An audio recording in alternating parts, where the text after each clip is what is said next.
For millennial professionals, your biggest asset is your career. And managing that is one of the most important parts of your financial plan. So you want to do it in the right town.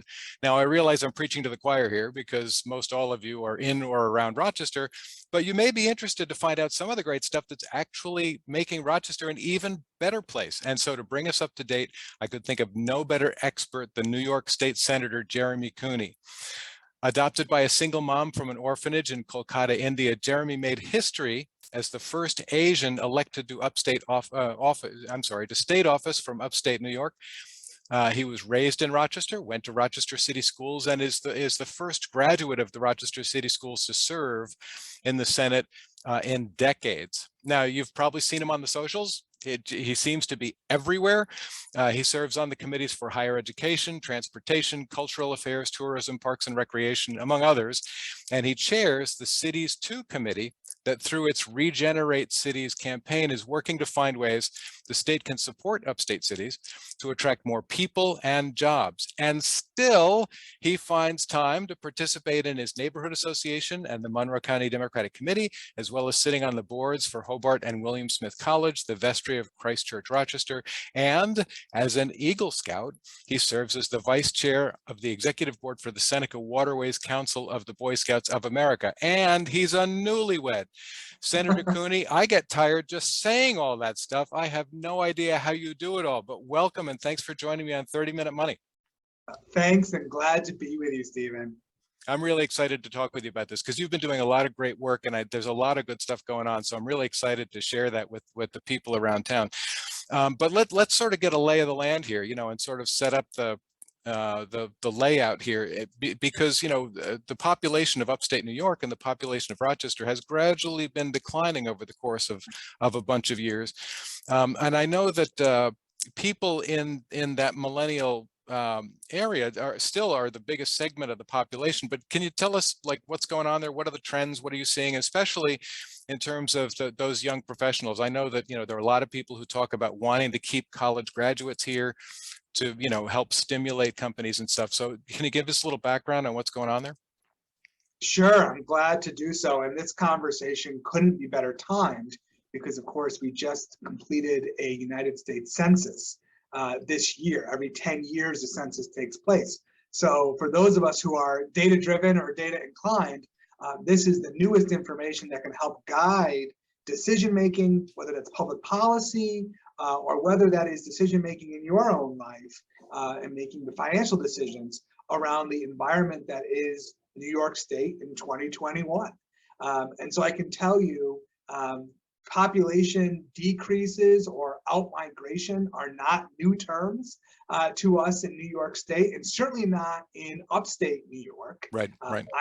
I'm from here, so we've been talking about the brain drain or other types of language used to show that we're losing talent, whether they're coming out of our higher educational institutions or high school graduates that are choosing to go elsewhere. And we're seeing the population shift, right? New York City is always going to be growing because everyone wants to spend time in New York City at some point. Yep. And heck, I did too, right? But we also know that it's upstate cities like Rochester or Buffalo or Syracuse or Albany, all the way along that thruway corridor, which are facing challenges. How do we attract and retain population? And as we have a more robust and younger population, remember, in the city of Rochester specifically, about 23% of our city's population are deemed millennials, right? And for the first time, taking a step back and looking nationally, again, at the census data, for the first time, we're seeing that the majority of our population is the millennial population. And that's voter population. Yeah. So, a lot of times the media talks about, millennials being kind of this up and coming group. No, my friends, we've arrived. We are here.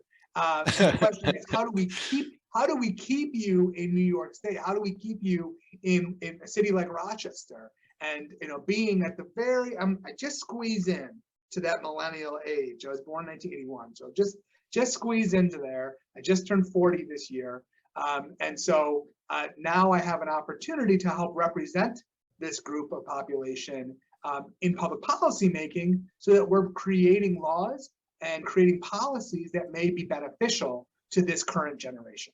Great. So give us the elevator pitch. Give the elevator pitch to people in their 30s who are, thinking about finding a town to settle down and build a career. I don't think you have to go any further than to look what's happening in our world today. We are a much more globally connected world in terms of business, in terms of families, in terms of placemaking, right? And when you have recent conferences like we saw over in Scotland just a few weeks ago, when talking about the climate crisis, right? Look at a community like Rochester, nestled on the Great Lakes, and talk about, we don't have mudslides and forest fires and mass flooding and hurricanes and tornadoes and earthquakes, and we're in a pretty safe spot, and yet we still have access to the environment. We have fresh air. We can get up to the Adirondacks in just a couple hours and go kayaking. We can have access to waterways. We have a waterway right in the middle of our city with two falls, right? High Falls and Lower Falls. So we have that temperature and that climate where people want to be. Now, I know I'm saying that as we go into the that's right. It's November, right? It's not snowing right now. At least I don't think it is. But I know that people give us the snow reputation. But I will say that in terms of safety and where you want to be with your family, and remember, all of us are coming out of the pandemic. So all of us just spent a lot of time, whether you live in Brooklyn or whether you live in another part of the country or whether you live in upstate New York, we spent a lot of time in our communities taking stock of the assets that we have and what it was like to have a quality of life, what was available to us. And I can tell you that we're seeing a population interest and spike and increase here in a city like Rochester, because people don't want to be in a small little box in Brooklyn, when they can have access to a backyard to walk their dog, or they can, again, have access to the great outdoors in a safe way. So I think that's not a 30-second answer, of course, but you're talking to a petition. So exactly. So that's fine. But we'll make allowances. But I do think that we're well positioned from where we're going as a world for a community like Rochester to be a big player. I will also say, just quickly, we can hit upon it and we talk about more of the business side of the house, is remember that our biggest assets here in upstate New York, other than our access to the environment, is our educational pipeline, right? We've got good quality public school districts, whether you live in a city or a town, and you also have incredible higher education institutions, whether they're private universities like the University of Rochester and RIT, or whether they're public like our SUNY system. We're very fortunate to have those educational assets so that we're training the workforce for tomorrow. Yeah, well, and you mentioned, you don't have to go too far to get, fresh air and I won't say sunshine this time of year, because we do have some clouds, but yeah, you don't even have to go anywhere to get fresh air, because we don't really have that problem. But you mentioned, with all the climate stuff going on, with forest fires and earthquakes and mudslides, snow doesn't sound so bad anymore. Oh, It's that's okay. I'm happy to let it snow. That's perfectly fine. Anyway, so you came out of the city schools. You went to school. You went to college down the road in another upstate city, and then you went to law school in Albany. And so tell me, why did you come back? Why did you come back to Rochester to start your career? So I'm a hometown guy. I love Rochester with all my heart. I know that the city of Rochester logo has become like a popular thing to put as a tattoo or put on a t-shirt, right? And for those of us who grew up in Rochester, it's a real pride moment for us because we believe in Rochester. We believed in Rochester for years because we knew the potential that we have as a community. And now to be in a position to give back to my hometown is really a privilege. This is a tough job, schlepping up and down the thruway and being a politician in 2021 where there's so much divisiveness and anger and fear, right? But you do it and it's worth it when you love your hometown. And for me, I had the great privilege of being adopted, as you said in the intro, and coming to this country and being raised by a single mom in the city of Rochester, going through public schools, getting scholarships to go on to college and law school. I feel a great responsibility now to give back, because quite frankly, we know that the alternative would not be a rosy picture if I were still, in Calcutta, not having access to resources and social safety nets like I've been given in this country. And so I've worked really hard to pull myself up and to start a family and to get the educational background to be successful. But I want to make sure every child has that same opportunity. And right now, that is not the case, right? Because we know that children in the city of Rochester, children who live literally a block away from me, 1 out of 2 children in the city of Rochester live below the federal poverty level. So I feel a personal responsibility to do my part in public policy making in Albany, the state capital, to make sure that we're changing that dynamic, not just for the families of today, but really for the families of tomorrow. Yeah. Now, I know that a lot of your work focuses on underrepresented populations. And so what's special, what's different for a family who is, a BIPOC family, or, one of those populations? What are there special good reasons to be here in Rochester, or special opportunities for them? Rochester is a diverse and welcoming community, and we have been for years, right? We are just like our nation has a history of being a nation of immigrants. So has our city been, right? So while our population has changed, we went from large German and Polish and Italian community. Those are still very prideful communities. Ukrainians, especially in Irondequoit, right? Right. But yet today we are a majority minority city, meaning that the majority of our city is Black and brown, the largest population being Latinos. We have the second largest population of Puerto Ricans outside of New York City, in New York State. We also have a large Jewish population. I represent the town of Brighton, which is a highly densely populated area of community for the Jewish population. We're the second most densely populated Jewish population in the state of New York, outside of New York City, right? So these are really great cultural and diverse assets that are seeing Rochester as an inclusive environment. And I think we actually value that in terms of where we send our kids to school. We want to have those diverse environments so that we're raising our children understanding the differences that we have and the many assets that we share when we come from a diverse population. I should say, on a personal note, I'm the first and only Asian American to be elected to state office in upstate New York. And I take a lot of pride in that. I think we have a lot more work to do. I shouldn't be the only one. There should be many. Right, sure, yeah. But we have a large South Asian. I'm from India. A large South Asian population growing. In fact, we just held our first cricket tournament this summer. But that's good, right? That's great. Bring some exposure to a population which is growing, and we know that we are a city of eds and meds, right?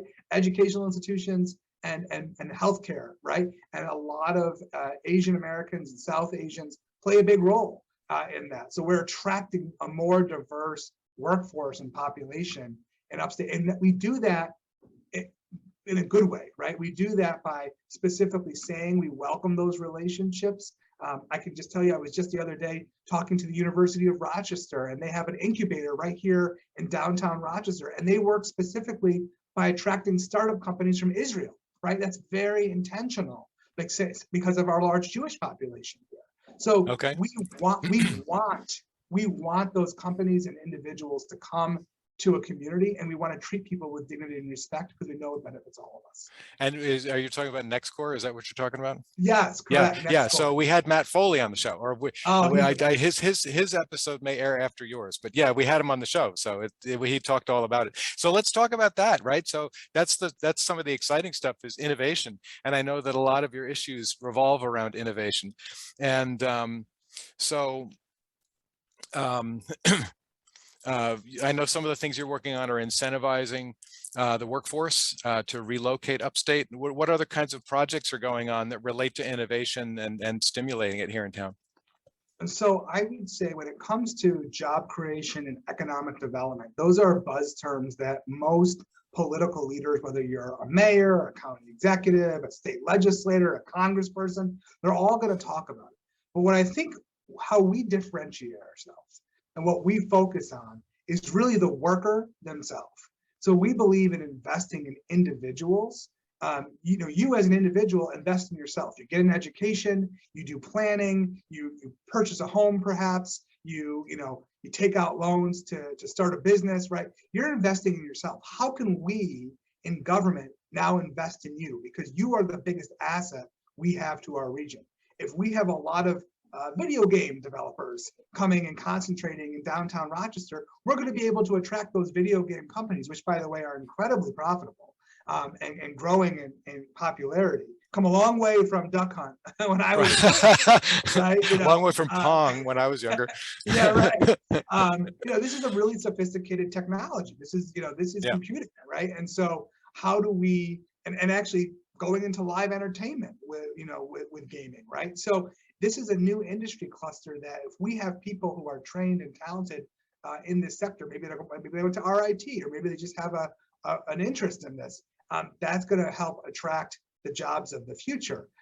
Specifically, you asked me, what am I doing as a state legislator? I have two pieces of legislation which I think are particularly interesting for your viewers and listeners today. One is a piece of legislation that invests in small businesses and businesses that are in counties outside of counties in New York State that have a population of 1 million or less. So that would be like Monroe County, right here in Rochester. Yep. So we know that if you are a business in Monroe County, you are employing people, you're taking care of people, you're paying taxes, you're creating wealth for the state and for the local community. We want to incentivize that. How do we get you to stay here in Monroe County versus moving to a larger county like Kings County, which is Brooklyn, right? Or moving out of state to like North Carolina or any of the Sun Belt regions, right?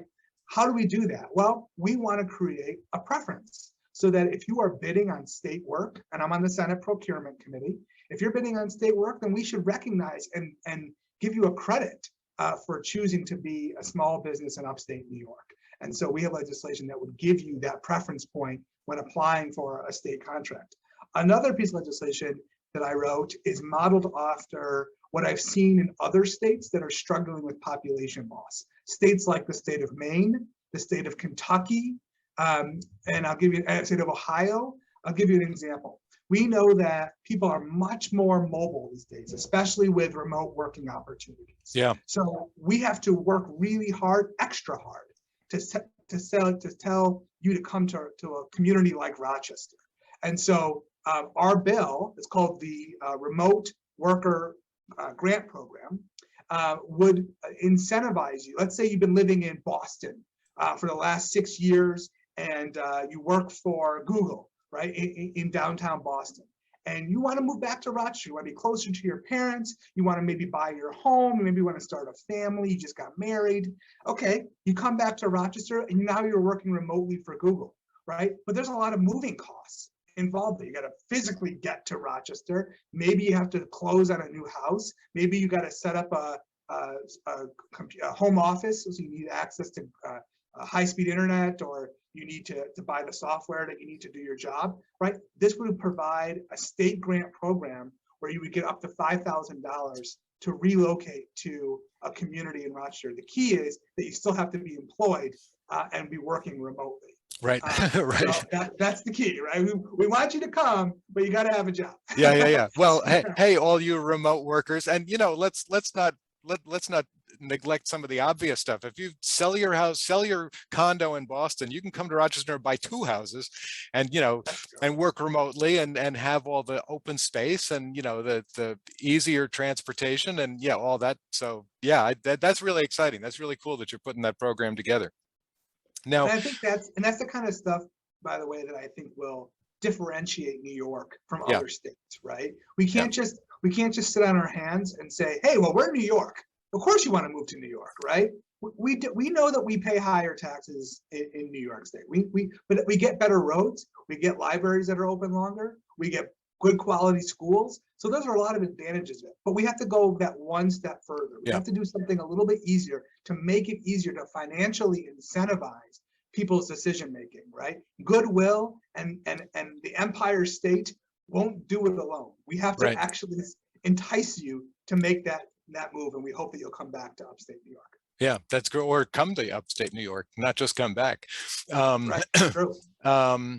So let's share a few success stories. When you and I have spoken before, you were telling me this great story about being at an event, and you were, I think, talking to the other people at the table, and like the person sitting next to you had this amazing, startup success story that you hadn't even heard about. So, give us an example or two of some of the success stories going on in town. I think this is one of the biggest challenges of Rochester, is that there is a lot of entrepreneurial and innovation success that never gets talked about, right? Again, we're coming from, those of us who are from here are still living in the shadow of the Kodaks, the Bosch and Lombs, and the Xeroxes. Right. Not that those weren't wonderful, incredible companies, but we've moved on. We've turned the page because of our history of innovation. We have retained that workforce, and now those innovative spirit has manifested itself into new emerging technologies and industries that a lot of people just don't know about, that are right in our backyard. So let me give you an example of that. Some of you may be interested in blockchain technology. Blockchain is kind of the underlying technology for cryptocurrency. Now, cryptocurrency, there's a lot of misinformation out there about it, and there are a lot of good concerns about it. But did you know that we have the largest crypto mining company in the country? Really? No kidding. I didn't know that. Google Foundry, and it's run right out of Pittsburgh. It's a fantastic business that is growing exponentially. They're not doing the mining here in Rochester, but they actually are going out around the world and looking for the mining process, and it's fascinating. They've doubled in size, actually probably tripled in size, and these are not just entry-level call center type jobs. These are six-figure positions right out of an institution like RIT or Cornell or UB. So these are really big opportunities for attracting a workforce that is interested in this area of decentralized economy. Another company that people don't know about, if you haven't gone downtown in a while, go into the first floor of the old Sibley building. It's now called Mercantile on Main, or Merc on Main. Amazing food court. I'm there probably a little bit too much, but it is terrific. And if you look up, you'll see this beautiful glass office in the atrium. That is from my friend Chance Wright's investment in downtown Rochester. He has started something called Skull, Diamond, and Heart Capital. This is a venture capital firm right here in our center city. Chance graduated from RIT and then went back to RIT and got his MBA at the Saunders School, and believes in Rochester and believes in the talent here. So he started a VC firm focused on agri-tech companies, and he's got space for these companies to do their work right in the heart of our downtown innovation zone. So he's putting his money where his mouth is to help attract and retain businesses, specifically in the greater Rochester and Finger Lakes region. The other business that, those of you who follow me on social media or know that I'm particularly interested in this emerging market, is our recreational cannabis market. But did you know that in the Eastman Business Park, which is also part of the district I represent, so if you go down Lake Avenue, you eventually get to it.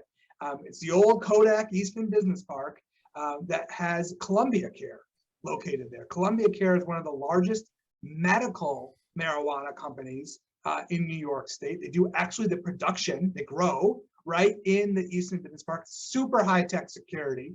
But then they have a pharmacy that's run by a pharmacist for prescribed patients to be able to access cannabis for pain management and other needs, right? But that's a huge company that is employing 30 plus people, that has been in Rochester for the past couple of years and is poised to see explosive growth underneath the new recreational cannabis market. So, these are companies that most people probably wouldn't know. Columbia Care or Skull, Diamond, Heart Capital, or Foundry. If you ask them at Wegmans, if you ask them what that was, yeah, exactly. What is that? Right, but they're here and they're employing our neighbors, and they're generating a lot of wealth, not just for the individuals who work there, but are contributing to our community and paying sales tax to the state of New York, which allows us to have those roads and bridges and schools and parks and libraries, all the things that we value as New Yorkers. Yeah, and you were talking about that venture capital firm that's in the old Sibley building. Isn't that where NextCore is too? Or they? Yeah. Yeah. So Yeah. NextCore is on the very top. And again, that's Okay. the University of Rochester's incubator program, and they actually do a lot of synergy. They work together. So there could be a company that starts at NextCore and gets that initial seed and mentorship, and they learn from the valuable Matt Foley, and then when Matt says, "Hey, you're ready to grow and expand," they can go downstairs, talk to Chance and Rob and their whole team, and have the opportunity to really expand and see that growth. And by the way, right next door, and you'll talk about downtown in just a minute, I'm really bullish on seeing a strong city center here in Rochester.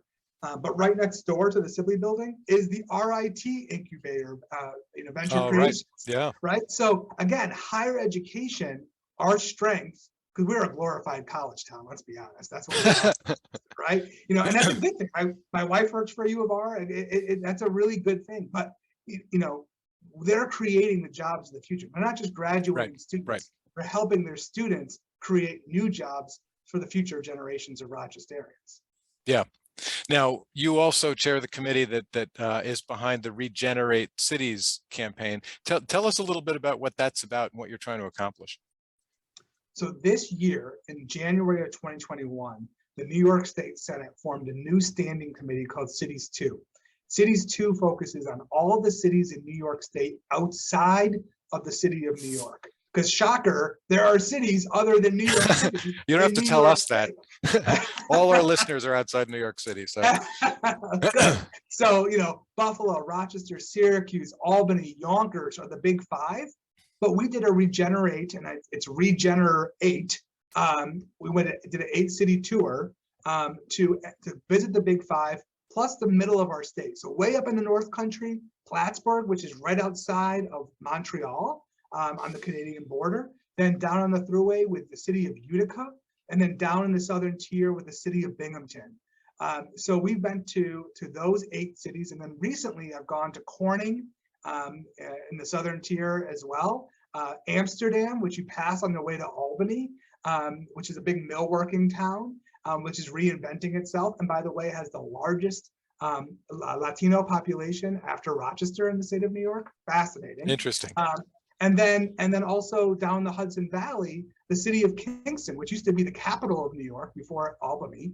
And Kingston is seeing explosive growth because of the COVID pandemic of all the New Yorkers wanting to move, quote unquote, upstate. So they're moving to cities like Kingston. So we've been to 11 cities across New York State that have not been meaningfully touched in years, talking to mayors, county executives, economic development professionals, business owners, chambers of commerce, artistic and cultural institutions, and saying, how can we help you? So our committee is focused on growing capacity in these cities, because we know that the millennial generation that we started at the top of the show talking about wants to be in city environments. There are always going to be those who want to be in more rural environments, and that's okay. But the majority of people don't want to drive, right? They want to be in an urban environment where they can walk to work or walk to a local cafe or walk to a movie, right? And be able to live and start a family in that type of environment. So how do we build our collective assets of cities across the city of New York? The committee that I chair in the Senate focuses on that work. So we're working day in, day out with mayors, including our own mayor-elect, Malik Evans here in Rochester, to make sure that we're investing in cities that will actually create a growth pattern, which in the next 10 years, when we do our census again, hopefully will paint a different picture for upstate New York, one of growth and talent attraction versus out-migration. Yeah, that's awesome. That would be great. And, with all these Latino communities, you're giving me inspiration for where I can go looking for my next salsa lesson. So that's very exciting for me. So we're just about at time, and we spoke beforehand that we're big into 30-minute action lists, little bite-sized things that you can do right now. And you're not talking about a financial strategy, but what should people put on their 30-minute action list from you? So we're going into the holiday season. It's one of my favorite times of year. I would like to invite everyone to spend 30 minutes walking around downtown Rochester. And let me tell you why. First of all, we have Rock Holiday Village. If you haven't gone to it, it's at the Martin Luther King Jr. Park, right in the heart of downtown. And so go down there, get a cup of hot coffee or hot chocolate, maybe something a little spicier. Go out on ice skate rink. It's like our little version of Bryant Park in New York City, right? It's a version of that. So go there, that's fun. But then take just a 10-minute walk around downtown and look up. I always tell people, look up, look at the architecture, look at the growth, look at how the inner loop has been filled in with lots of new units. Look at the new restaurants that are opening. Look at the way that we've created lighting in downtown. Look at the green spaces. Well, they may have a little bit of white stuff on top of it now, but look at the open spaces that we've embraced. Listen with your ears to the Eastern musicians who are performing. They probably don't have their windows open right now, at least in the cold, but you can probably still hear the brass, at least in the windows, right? And just take stock of the fact that people are walking. They're walking their dogs. There's less cars on the road. The scooters and the bikes are probably packed up because of the cold weather, but you'll notice that this is a much different city than those of us who grew up in the early 80s remember it to be. Yes, we all have our fond memories of Midtown Plaza and the monorail, but let's not, our worst thing, the worst thing that we could do is to have a sense of nostalgia that overpowers our vision for the future.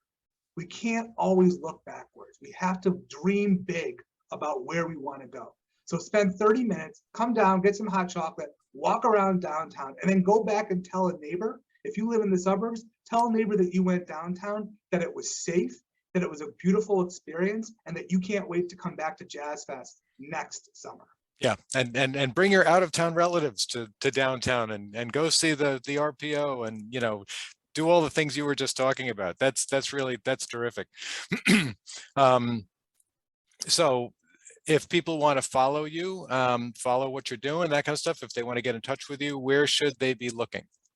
So we pride ourselves on being active and visible in the community. It's a big part of why I do what I do. So you can find us on social media. I'm just Jeremy Cooney Rock, ROC, or you can follow our governmental accounts, which is just Senator Cooney, or you can just visit us online at rocksenator.com.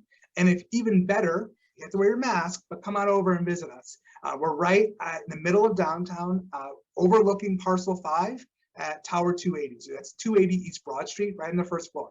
So pop on in, send us an email, shoot us a social media message or direct message, and let us know what's on your mind, how we can improve Rochester, how we can continue to grow positively as a community, how do we create jobs, and how do we make sure that the next generation of Rochesterians want to stay here.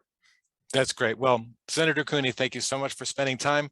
It's always good to talk with you, my friend, and I really appreciate your opening up a little bit in the schedule and to talk about it, Rochester, because it's a great place. And the whole time that I've lived here, you know, Rochester's a great city, and the biggest problem it has is that you know, people people aren't big enough promoters of their own city, right? So there is, let's all get out this season and appreciate some of what the city's got. And I appreciate all the efforts that you're bringing in Albany to excuse me, to help benefit Rochester and the other upstate cities. So thank you, Senator, for joining us on 30 Minute Money.